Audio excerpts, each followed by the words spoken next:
Okay, let's go ahead and get started. Maybe a couple other people will join in a few minutes here. And here we're almost connected, so we can at least get started. Okay. Good afternoon, everyone. My name is Ashley Kopp. I am representing Education USA Mexico, specifically Education USA Zacatecas. Welcome. I'm going to give you a little overview of Education USA, and then we'll get started with our speaker today, Maya Hoffman, who's joining us from Portland, Oregon, in the United States. So Education USA is your official resource on U.S. higher education. We promote higher education in the United States and support students who are interested in studying in the United States. We have over 24 centers in Mexico. This is a kind of rough idea of the centers that we have available. At the end of the presentation, there will be a contact information that if you're interested in connecting with us later on or finding the center near you, you can be in contact with us and we'll make sure you are connected with the correct advisor. But we offer free services for advising, information about how you can apply to U.S. universities, information about the application process, what is required to apply to universities, information about universities where you can study, maybe depending on programs, if you're interested in studying specific institutions or specific academic areas, we can support with that. And we hope you guys come visit us. Our doors are always open. So today, as I mentioned, we have Maya Hoffman. She is the Assistant Director of International Admission from Concordia University in Portland, Oregon. And she will be speaking with us today about the Common Application. I will mention quickly, I assume Maya might speak on this as well, but just for those of you who are not familiar, the Common Application is an application that can be used to enter undergraduate programs in the United States, which would be a bachelor's degree or what we would know here as a licenciatura.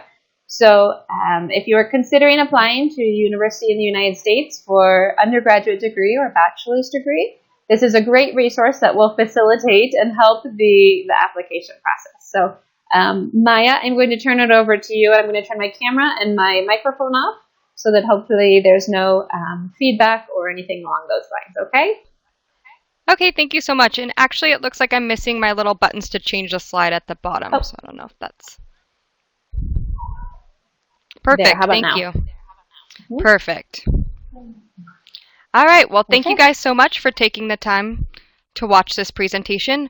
I'm very excited to talk to you about this very valuable resource for students today. So we'll move on to the main part of the presentation. So as Ashley mentioned, I work at Concordia University in Portland, Oregon. We are a small liberal arts university located in Northeast Portland, one of the most beautiful neighborhoods in the city. We offer over 25 different fields of study. We're located in Portland, again, one of the most beautiful, most livable cities, especially for students. Lots of great affordable sightseeing, great affordable food, and it's just a very welcoming and comfortable place to be. A couple things I think that really make our institution unique is the fact that 100% of our students are involved in some sort of research project or internship. This really puts you ahead of the game when you go to apply for OPT or go to apply for jobs back in your home country because you will have already experienced some sort of work or research here on campus. Our average class size is about 17 students. What this means for our undergraduate students is they start out in classes of around 20, but by the time you get into your junior and senior year, you have more like 5 to 15 people, depending on what you're studying. So you get a lot of faculty mentorship, a lot of one-on-one interactions with the community. A really great thing about our university, too, is most international students will be granted some sort of scholarship. For undergraduate students, it could be anywhere from $3,500 US up to $14,000 US, or 50% off our total tuition. And then all graduate students are eligible for the same financial aid and scholarships that domestic students are awarded as well. So it's a really great deal, and we love having students from all over the world. It really adds something to our campus. Okay, so does anyone have any questions on me or the university at this point? Okay, throughout the presentation, I will stop after each section to see if you guys have any questions about that specific topic. If for some reason I miss it, then we can come back to it at the end. So just go ahead and type it in the search bar on the right. Okay, so now on to the main event. Unpacking the Common Application. So the Common Application is a great resource for students because it allows you to apply to up to 20 universities. We usually suggest applying to around 10, but it will allow you to go up to 20 this year. So these are the things we're going to go over in the presentation. First, what is the Common Application? What are the sections on the Common Application? Then we will go through each of those sections more in depth. And at that point, you can ask questions about any of the areas you might find confusing. And throughout the presentation, I'll give you tips and things to remember. Then at the end, we'll have another time for questions. Does anyone have any questions about that at this point? And can everyone hear me all right? Okay. So here we go, the Common Application. This is an application that can, again, be used to apply up to 20 schools this year. Last year it was 10, so I'll have to update that. And it's used by over 700 universities worldwide. Most of these universities are going to be private universities in the United States, but several schools in Australia and the UK have also started using the Common Application. So the thing about the Common Application that really pains students, I think, is that it asks you everything that an application could possibly ask. So it's going to ask you everything about your background, from your parents' education to the last courses you've taken in school. So it is a very long process, but it is a lot shorter than filling out 10 different applications for 10 different schools. So depending on how prepared you are, it can take anywhere between 45 minutes to 5 hours. This presentation is supposed to get you prepared for that process so that you can prepare and be one of those people who finishes it in the 45-minute time period rather than the 5 hours, just because it'll make it feel a little less uncomfortable. Okay, so there are 6 sections on the Common Application. And then now there's another section at the very bottom about grades. But that actually is just a subsection of the education portion. So I would still say that there are 6 sections. So we have first question. If a student does not apply with the Common Application because a college or university does not accept it, how do they apply? That's a great question. So you will want to go to the website of that college or university, and usually they will have an apply button, and there they will probably link it to their application or tell you where to go to find their application. Most public schools in the United States, so like the big universities like University of Oregon or Oregon State University, those will have their own applications. So if you know you want to go to a school like that, I would suggest first going to their website and seeing which applications they accept. Okay, so the 6 sections. First we have the profile section, which will ask general information about you. What's your name? What's your birth date? What is your phone number? Those types of things. The next section will ask about your family. It's going to ask about who you live with, who are your siblings, where did they attend school, what types of jobs do they have. This is really aimed to give the universities that you're applying to a good sense of who you are and the background that you're bringing into the university. The next section will be the education section, and this is going to be a very in-depth section. They will want to know about who your counselors or teachers are. They want to know about what classes you're taking, what tests you've taken, those types of things. And then the next section kind of overlaps with education because it will ask you about testing as well. And then the 5th section is going to be activities. So in the United States, it's very important to a lot of universities to know that you do things outside of the classroom. So in this section, you'll want to talk about, do you do volunteer work? Do you work? Do you even babysit your siblings? You'll want to talk about those types of things so they can know what types of experiences you've had. And then finally, every student's favorite part, the writing section. So although not all universities and colleges require you to do the writing section, the odds are one of the schools you're applying to will. So be prepared to write a great essay, but not be afraid of it because it's, again, it's our way of interviewing you without meeting you. So really put your best foot forward and talk about who you are and why you want to study at our institutions. And then finally, at the end, there will be a section to put in your course grades. If you don't have all of them readily available, that is okay. All schools are going to ask you for your transcripts unless you're applying to an English language program. But most will still ask you about that. So don't worry if you don't have them available. Any questions on the 6 sections so far? Okay. If they come up, we're going to talk about them much more in depth anyhow. Okay, so throughout the presentation, I'm going to show you screenshots of what everything looks like, just so you can get comfortable with the format. So when you first look up the Common Application, you'll get a page that looks like this. And then you will find the button where it says Apply Now. They do tend to change the graphics fairly often, but it will have the same general feel. And you'll click Apply. And then once you get to this page, you will create a new application. Unless you already have one, then you will click Login. But usually you'll know if you have one or not. So if you can either use an online translation calculator, which I can send out the link to that, or you can just put nothing. Most places that accept international students will do their own evaluations, or if they require you to send it out to a different organization, they will let you know that too. Or you can chat with someone at Education USA and they can help you kind of look at what your grades will probably be when they come through. Okay. So once you start the application, you will select that you are a student that will be filling out the application. I have had some students choose the wrong one and they were confused as to why it wasn't submitted. So make sure you choose the student portion there. And then from there, you'll want to type in all of your contact information. Definitely use an email and a phone number that you check often.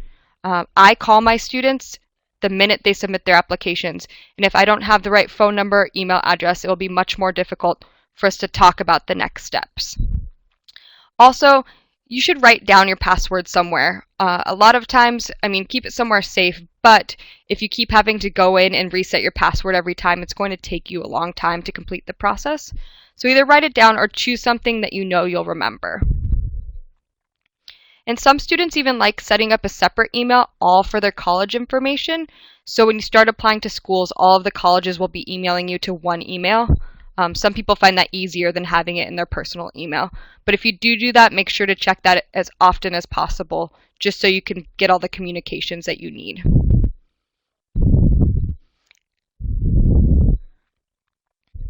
Okay, a new thing they added this year too is you can put which year you're applying for.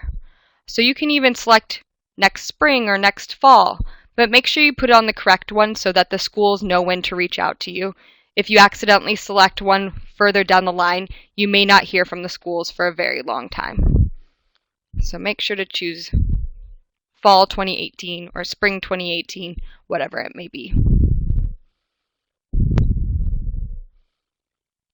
So once you are all logged in, you will get a page that looks like this.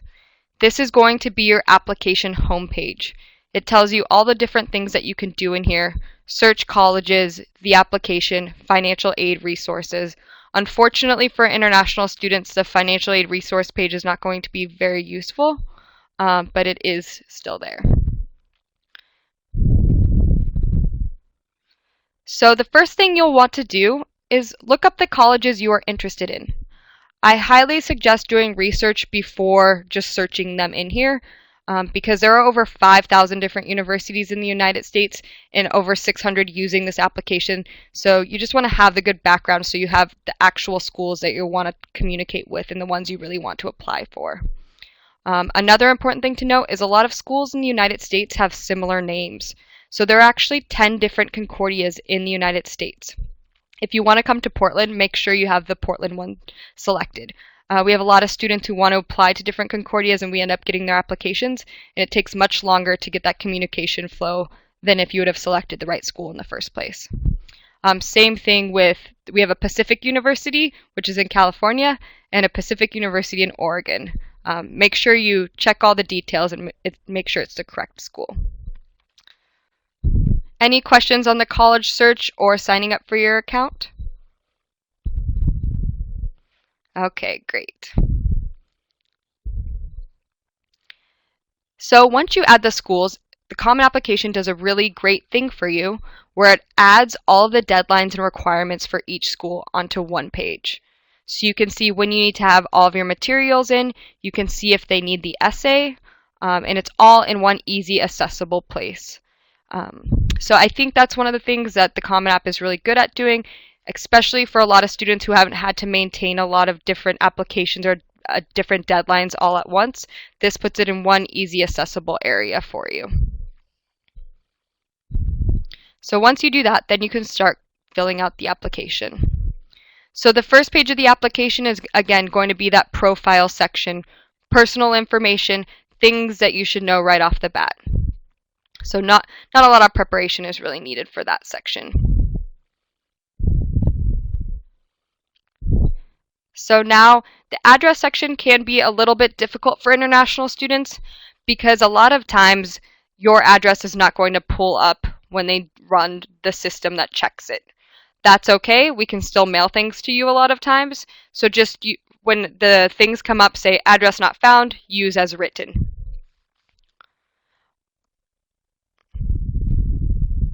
And sometimes international students have been able to Google their addresses and it'll give you a more direct route, and then you can put that in and it will find it. But depending on where you live, sometimes it doesn't come up, which is totally okay. So if you're attending a boarding school or you're living temporarily in a different city for your education, you will put your alternative address, which will also be your home address, your more permanent one. But if you want things shipped to your school, make sure we know that at that point. Also, it's very important if you have address issues or changes in phone numbers to let the schools know directly. You can change it on the Common App, but they may have already downloaded all your information and maybe will not go back and look at that. So if anything like that happens, contact the school directly. There are people at their desks, just like me, waiting for your phone calls. So don't think of it as a bother.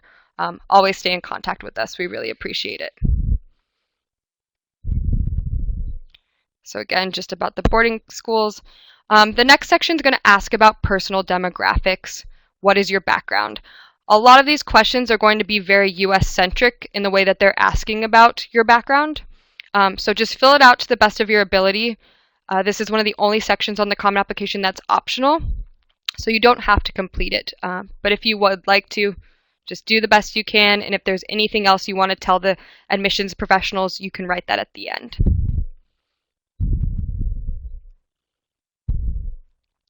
So in this section also, there's a section about geography and language. So this is going to ask you about the country that you're born in and the different languages that you speak. So you'll just fill that in to the best of your ability as well.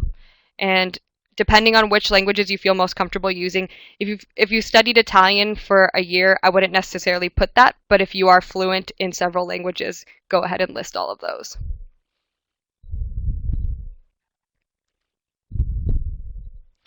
So citizenship. Most of you will be coming in as international students unless you have some sort of dual citizenship or you are a US citizen. So you're going to want to select other non-US on the citizenship section.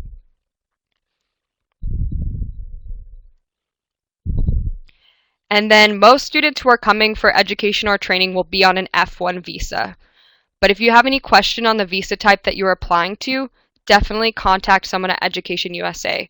There are some instances where students are coming in as J1s or something like that, but you want to make sure you have that on your application so that they can give you to the right person at the university to handle that process.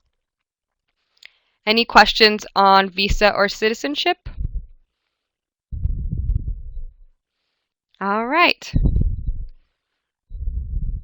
So the Common Application also has the opportunity for you to apply for a fee waiver.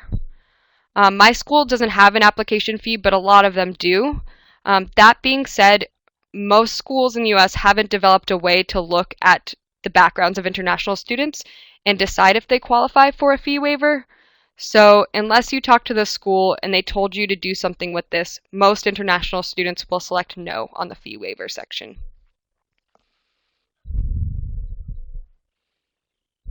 So then the next section is going to be the family section. This is where I usually have students fill out a worksheet prior to coming in and working on the application where they collect all this information from their family. And I will send that worksheet to Ashley after the presentation and she can send it out to those of you who are interested. But it's basically just going to have places for you to fill out things about your parents. It's kind of like an interview. Who do you live with? Are your parents married? Do you have any children? What does your household look like? It's also going to ask you about your siblings and where they went to school, what types of jobs they have.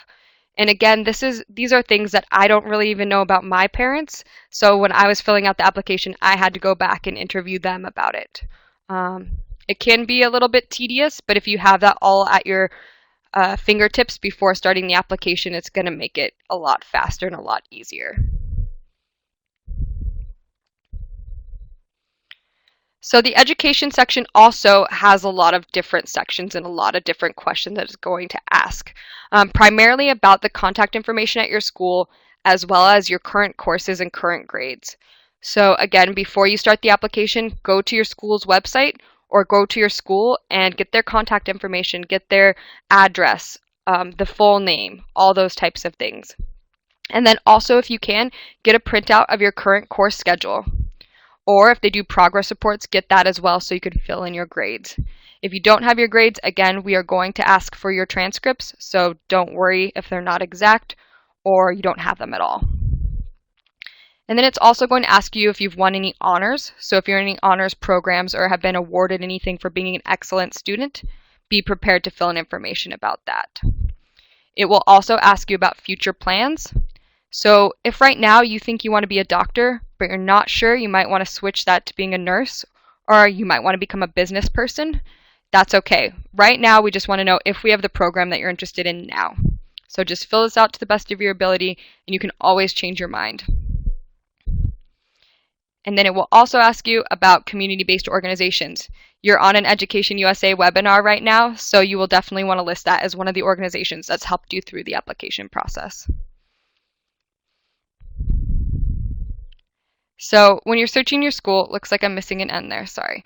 If your school does not show up on the school search program, like the address, just say, I don't see my school there.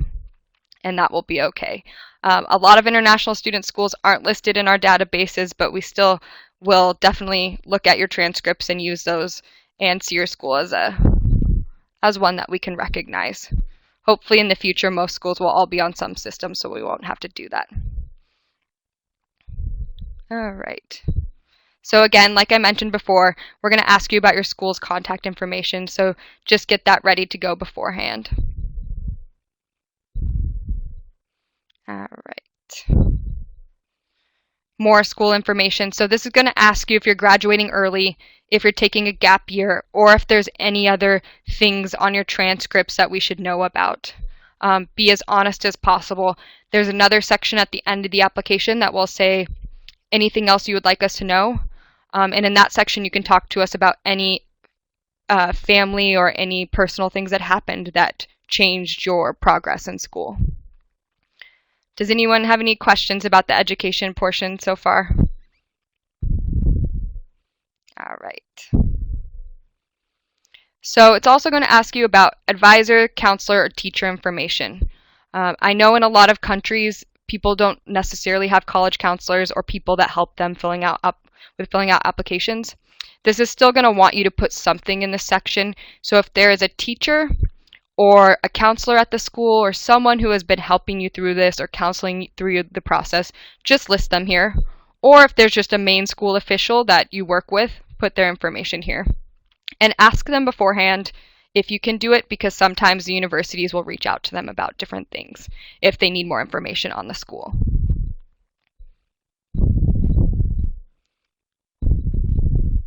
So then it will ask you about your most recent course schedule. This really just is there to give us an idea of what you've been studying and if your path fits with the program that you're applying to. For instance, I work with a lot of students who are going into nursing and medical programs, and if they haven't taken a science class this last year, I'm going to probably have to tell them that they need to either get enrolled in one for the next semester or that they should look at a different program. So that's really why this is here. So we can just know that what you're doing now is going to lead you to meet your goals later on. And this is going to be so much easier if you have a printout of your course schedule. So try to get that before. It will ask you about your GPA. Estimate your GPA to the best of your ability. Since we will have to evaluate your grades and put them into US GPA, you can do this again with an online calculator or with the help of Ashley at Education USA. But if you have no idea, just don't put anything. It'll allow you to skip this section. It's not too big of a deal. If for some reason it says you need to put something in there, just put something in and then write to the counselor and say, I don't actually know my GPA. And GPA means grade point average. It's a fun little calculation that someone invented here in the US, and it doesn't really, we don't use it in a lot of other places. But the good thing is now there are a lot of online GPA calculators that can help you look at that as you're applying.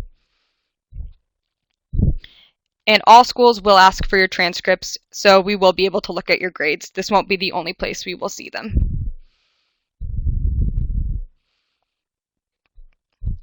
Okay, so here's the section on community-based organizations.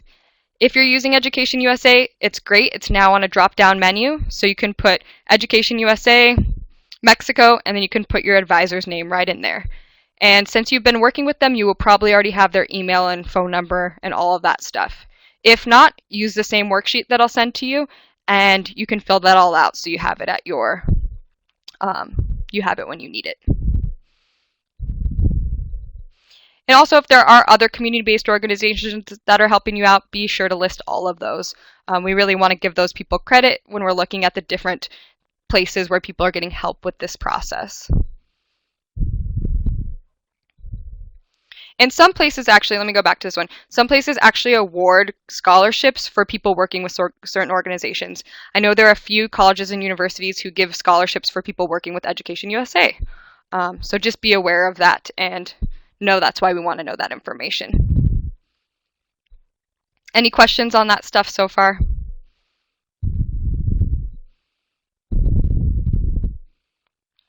So GPA really depends on which university that you're applying to. So at my university, we typically require a 3.0. If students have below that, and they can tell us why, or they can tell us why they still think they're a good fit, we can still let people in with lower than that. But it really depends on which school you're applying to. Really top schools want you to have 4.0. Other schools, like community colleges, you don't actually have to have a GPA at all. So it really varies, and just get in contact with the schools and ask them those questions before you apply to make sure where you're applying is really reachable for you. Okay, so future plans section, again, you can always change your mind. I changed my major 6 times in college, so when they asked me this question, I wanted to be an environmental scientist. By the time I left, I was studying international affairs. So we understand that things change. We just want to make sure at first you're getting where you want. All right. So the testing portion, all international students will probably have to take some sort of test to get into college or university, with the exception of a community college. But we usually require, for us anyways, it's the SAT, ACT, TOEFL, or IELTS test. So talk with Education USA because I know they have a lot of resources and can help you get signed up for things like that. Have any of you guys taken any of the tests or have any questions on the testing portion? It will ask you your approximate scores. If you don't have those at that time, that's okay. Just leave it blank and make sure that you request from the testing agency those scores to be shipped to the different universities and colleges. So here it is about your test scores. Don't guess your test scores because a lot of times we'll look at those things, and if you say you have an 88 on the TOEFL and then we see a 70, it just kind of doesn't really align. So don't guess on them. We'll see them when they come in.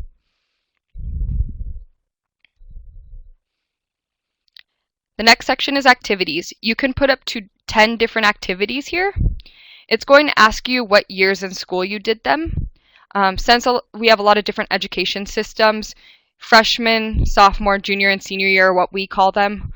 Just either ask Education USA if you have a question about it, or you can just choose the one that fits your scenario the best. So whether it was your first year of secondary school, second year, third year, fourth year, those types of things.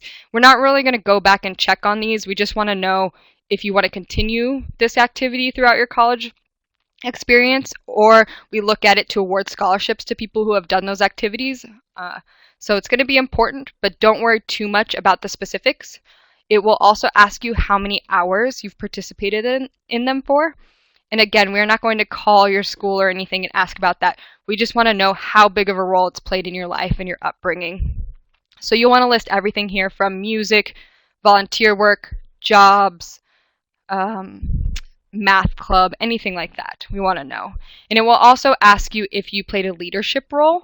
So if you did anything beyond just participating, we'd love to know that. For instance, at my university, we give away leadership awards. So if we notice throughout all your activities that you have always been in a leadership position, we will ask you, would you like to apply for this extra scholarship, seeing as you've always led in these many different situations. Any questions on the activities portion? Great. The writing section is the most difficult for most students. Again, the Common App will tell you which schools will require it. Most schools will require some sort of essay. This essay is not meant to scare you. It's not meant to be the most difficult thing that a student does while applying for college. It's really your chance to explain yourself and where you're going. I really think of this as a really good opportunity for students to talk about what they've done in school and what they're really proud of. For instance, one of the best essays I ever read was about this student who overcame a broken leg, and that's how they discovered they wanted to be a physical therapist. We would never have the opportunity to talk with you like that unless you came to campus. So being able to talk about different scenarios in your life and what's led you to this point is really what this is for.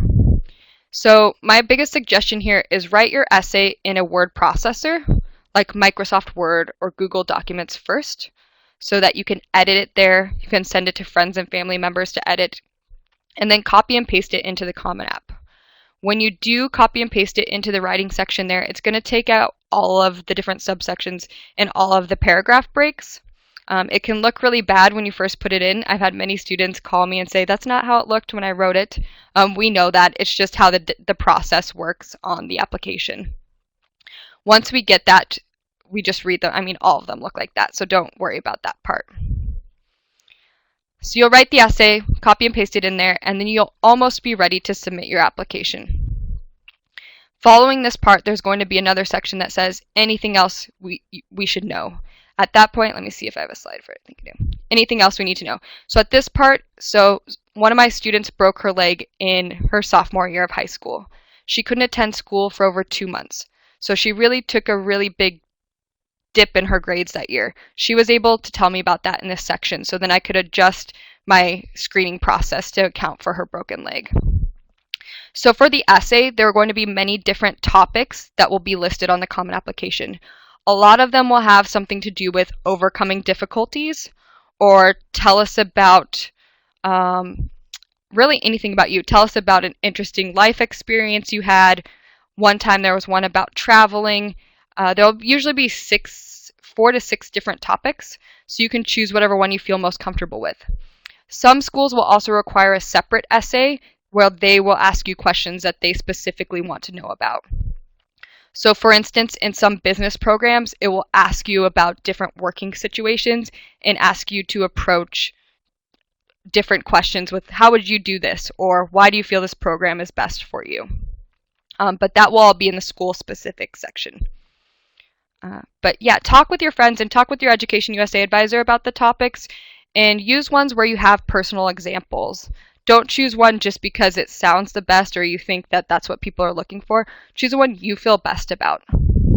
And if you would like to write about something else, sometimes schools will even accept that. For instance, if you emailed me and said, I really want to talk about this, and there's not something that approaches it, I would be completely fine with you submitting a different essay.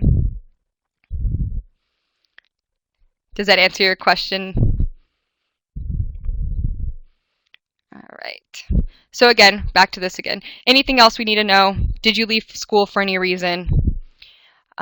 Anything like that. So we just got a question about when do we need to start the application. So the Common Application is actually open right now.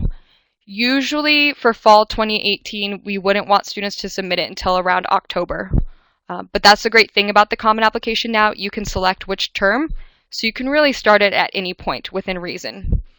Schools don't really want to start reaching out to students until they're in their junior or senior year. So I would suggest waiting till either summer before your senior year or fall of your senior year. And then once you start filling out the application, once you select the schools, you'll see all their deadlines and when they want you to have everything in. And it is important to note, you will need more than just the Common Application a lot of times to apply, so check with the school about their supporting documents. Your counselors can upload materials to the Common App, but some counselors don't feel comfortable with that, so you want to make sure your school's on board, you're on board, and you really know all the different things that you'll need to submit. So the next thing you'll go into is the release authorization, or what we here in the United States called FERPA release form. This is a law to protect students and their information and security information and things like that. Basically, when you say that you will allow us to talk, so basically what you're releasing is the school's ability to talk with your teachers about you. So when you select this, it'll say, this means we can talk with your teachers, they can write us letters of recommendation without your approval. And that sounds very confusing because it kind of is, but I would suggest reading through the whole FERPA release form. Even that is pretty confusing for me, but I'm sure myself or Ashley would love to talk with you more about it. It's just saying your teachers can send us letters of recommendation, basically. So you'll sign your FERPA release. A lot of teachers like that just because they want to be able to talk candidly about who you are and your experiences. So the next part is you will invite people to be your recommenders. Make sure to have a few teachers or people you work with. They can be employers, teachers, counselors. Have their email information and ask them beforehand if they would like to be your recommenders for your university experience. Choose someone that you've known a long time so they have things to talk about in these letters of reference. A lot of teachers I work with abroad don't like using this form or this process, so just check with them beforehand, and if they don't like using it, talk with the school and see if they can just directly mail or email them the letters of recommendation. When you do this, it will send an email out to the recommender showing them how to set up their own account to fill out letters of recommendation. It's a very easy process, but again, it's a newer process, so I know a lot of teachers and things don't really feel comfortable with it yet. So definitely just ask and let them know that they should be expecting this email. I have had some teachers say that this email went to their junk file. So again, let them know ahead of time, look out for this. Sometimes it goes to junk mail, and let them know the deadlines too. We will still review people's applications if their letters of recommendation aren't in, but a lot of schools won't do that, so just make sure everything's going in on time. And you can actually see once the recommender in your little queue if the recommender has seen your letter of recommendation invite yet. I'm sorry, that was very quick and convoluted. Do you have any questions on the letters of recommendation section?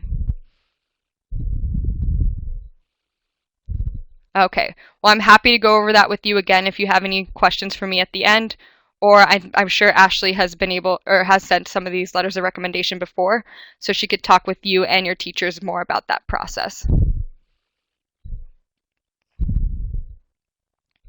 And it will ask you for usually two, so be prepared with their information. And then it's time to review and submit your application. So you'll get this page and then it'll say review. And it will show you exactly what we see when we receive the application. So go through and make sure everything's correct. Most importantly, make sure that your contact information is correct so that if we find any discrepancies or we have any questions, we at the schools can reach out to you directly. You can view it. A lot of people like to print it and look through it, make sure everything's right, and then go back in and change anything that you need. Once you press submit, you can still go back and change things, but if the school already received it, you can no longer change the one that we have. So do it to the best of your ability. If anything changes, contact the school.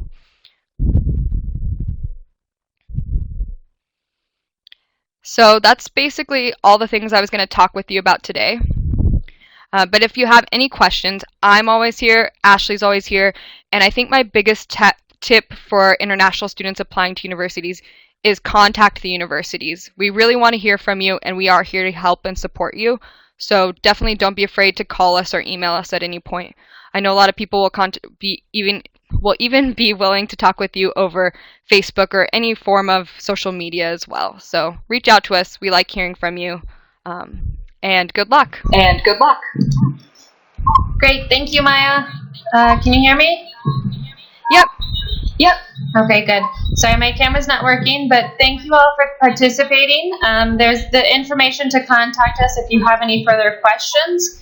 If you'd like to find an advisor near you, you can either email me or on our website there, www.educationusa.state.gov is a great resource. And we look forward to working with all of you. Maya, thank you again. If anybody else has any questions, we'll be here for a couple minutes, but otherwise, have a wonderful day. Thanks, everyone. Thank you, guys.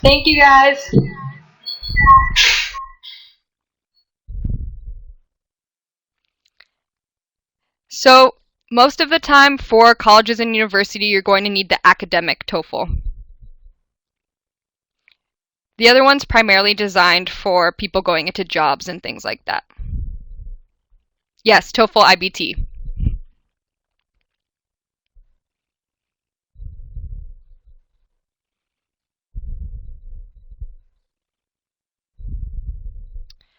We do not accept the PTE right now, but a lot of colleges and universities do, so check their websites and make sure that's something they do take.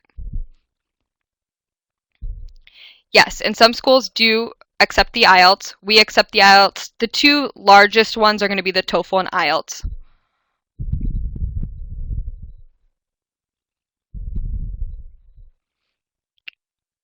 And we personally don't take the ITP, but we are looking at to extend our testing options this year. So I would say again, check with the schools and just make sure you have the right one.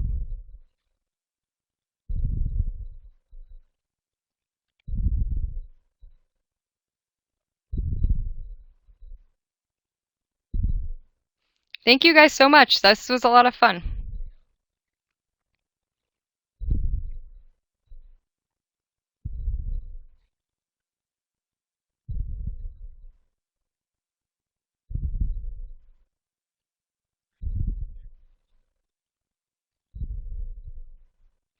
Thank you guys. I hope to see you in Portland one day.